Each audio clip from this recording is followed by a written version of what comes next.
In order to gain an understanding of Second Life for educational purposes, our group developed a research overview on our group PBWiki. We found that virtual environments, according to Twent 2009, provides educational experiences that are inaccessible due to distance. Wilkes and Jekka also stated that Second Life can provide unique learning experiences such as instructional or training lessons. Research continued to show that learning principles can be applied to the use of Second Life. As stated by Clark and Meyer, the personalization principle involves heightened learning experiences when a social presence exists, such as in Second Life. Advantages and disadvantages were also researched, such as the advantage to create a real-life feeling in the classroom, and disadvantages like the challenge involved in how to make and use an avatar in Second Life. In our PBWiki, our group summarized additional examples of how to use Second Life in the classroom. But in this presentation, we will discuss 3 additional examples and a detailed educational example with the Alamo. Second Life can be used to promote language acquisition. Cypress Village is a free English learning community.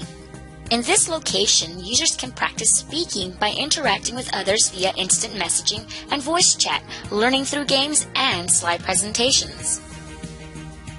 Using Second Life for language acquisition can prove to be effective because learning occurs in context.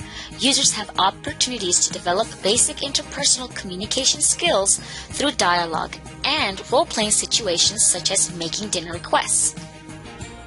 Moreover, Second Life's social component can peak psychological and behavioral engagement, resulting in the transfer of learning for future application. Thus, English language learners in high school can greatly benefit from using Second Life. Our second educational resource is Education PGMD. This location is filled with educational resources for medical and dental professionals. There's a realistic hospital, which can be used for clinical scenarios, practice, and orientations. In the medical field, it is optimal for students to practice skills in a less stressful environment to be proficient when skills count. In the deanery, the group explored the resuscitation lab, where we performed CPR and Heimlich maneuver. Skills demonstrations, evaluations of patient charts, presentations, and quizzes can all be completed on this island in a simulation before entering the real-life situation. We explored and navigated the International Spaceflight Museum, Spaceport Alpha, an area that provides information from Ares rockets in the Apollo lunar module. The content available on this site is sponsored by NASA. Additionally, this area contains extensive resources that many space enthusiasts could learn more about, including information on space missions NASA has conducted in the past. The most engaging part of the International Spaceflight Museum was boarding the spaceship and breaking into orbit. Now many people are able to experience what it's like to go into space. However, exploring the spaceship cockpit and using the chat box to blast off feature and viewing Earth from space just made it feel so real. Someday we'll have the ability to have more resources to explore and go where no man has gone before. Live long and prosper. In our team interaction in Second Life, we first met in the UTRGV EdTech building. Here we discussed our project and adjusted our avatars. Savannah found the UTA Alamo site, and from there we began to develop our educational field trip. We took time to practice the tour, set up a script, and create a Second Life note card. During this time, we also explored Cypress Village, Education PGMD, and the International Spaceflight Museum. We used the Alamo gift shop to plan matching outfits for our field trip, and presented in class with tremendous success. Our learning scenario was focused on Texas history, more specifically Texas's battle for independence at the Battle of the Alamo. We used the TEX, or Texas Essential Knowledge and Skills, to base our lesson. This example would be good for educators wanting to implement Second Life but not knowing quite how to get started. History can be a challenging topic to teach and engage learners in. Many times kids are forced to learn history by reading outdated textbooks that are overwhelming with text and very few visual aids. Understanding the principles of multimedia, we know that this is certainly not the best way to engage learners or to help them retain information. Processing is increased when both auditory and visual channels are activated. By using Second Life, we can provide learners with a more authentic and immersive learning environment and address many principles of multimedia. In addition, students from all around Texas can't necessarily travel to San Antonio to see the Alamo. With financial concerns, travel issues, and of course parental permission being in consideration, Second Life is a good alternative for teaching this portion of Texas history. To spark students' interests about what teachers could do at the beginning of this lesson, there is a video called Drawing a Line in the Sand by the History Channel. This video shows different pieces of Texas history and is engaging in the narration. Then, before visiting the Alamo, teachers should review some of the preceding historical events: Native Americans, Spanish and French explorers, Spanish missions, and Stephen F. Austin in the Old 300. Students could be given the hyperlinks through Google Classroom for them to access Second Life and to the Google form for the scavenger hunt. The Google form scavenger hunt will have questions in a randomized order for the students to explore, read, and examine artifacts of the Alamo. These questions will ask students to locate different objects within and around the Alamo and tell about them. In addition, they're asked to take a screenshot of their group in a historically significant location and to find different pieces of information hidden within the cards around the Alamo. Students should work in teams of 4 or 5 to complete the assignment during the field trip. Entering the Alamo, teachers would lead their class to different areas within the building. The class would observe the following rooms: the nave, which is the main hallway, the baptistry, the confessional, the burial chamber, the sacristy, and the main room. While in each room, the field trip participants would hear different historical details about the rooms themselves and the artifacts represented within them. Scavenger hunt items could be searched for at this time as well. Prior to leaving the building, the teacher should give students a few more minutes to locate any incomplete items on their scavenger hunt. During the conclusion of the experience, the field trip group would go outside to visit the gift shop, artwork gallery, and theater to learn a little bit more about the Alamo. This lesson could be extended by having students view another History Channel video that summarizes the Battle of the Alamo, or they could complete an Alamo writing activity in which they would take the perspective of a soldier during the battle to summarize and then synthesize their experiences during this academic experience.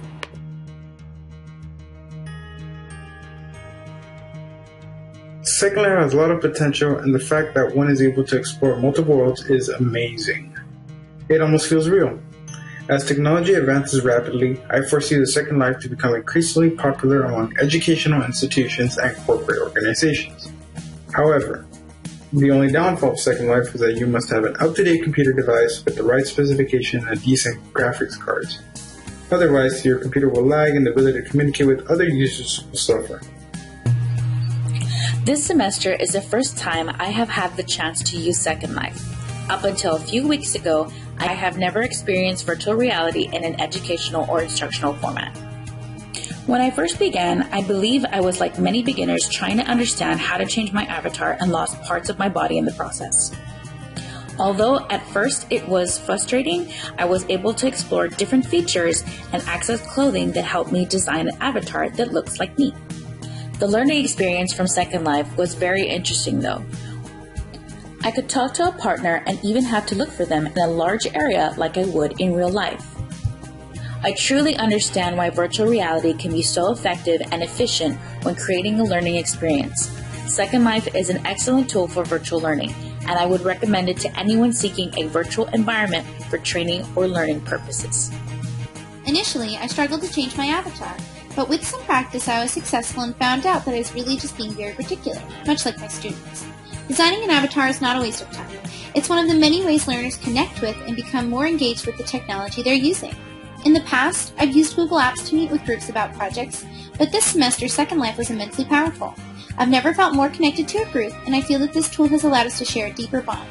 Further, the learning opportunities available in Second Life seem limitless. As a 4th grade teacher, I was blown away by the Alamo site and would love to use it to teach my students. The representation was extremely realistic and provided extensive information on Texas history. This, in addition to the many other areas we explored during our field trips, provided me with an understanding of the impact Second Life can have in education. A safety feature I learned about is Teen Second Life, for students ages 13 to 17, and adults must have a background check to enter this site.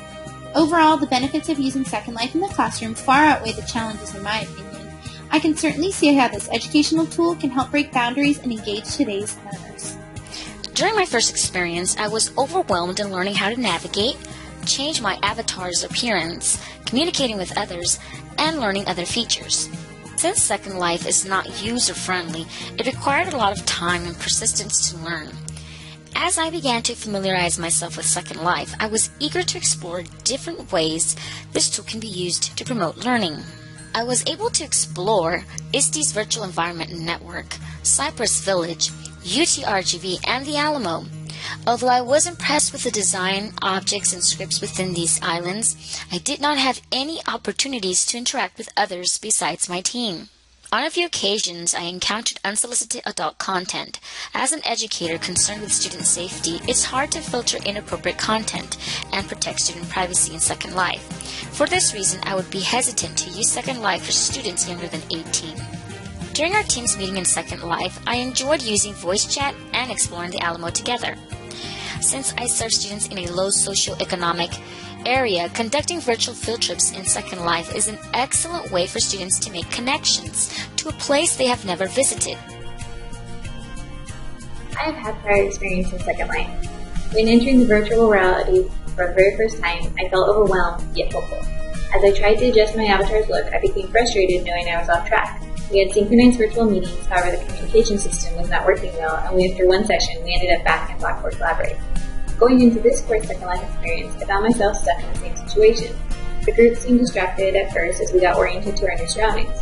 There was such a vast amount of options for changing clothes, communication, gestures, and people got lost in the extraneous behavioral activities. Once we got back on track and started to explore the educational applications for the world, I found myself hopeful again. As we discussed our educational scenarios at the Alamo, several other ideas arose. However, at the Alamo, we again found ourselves immersed in the content overload. Although gamification for educational content can be motivating and exciting for learners, I realized that it needs to be very well structured, and students cannot be left to discovery learning in a world full of distractions.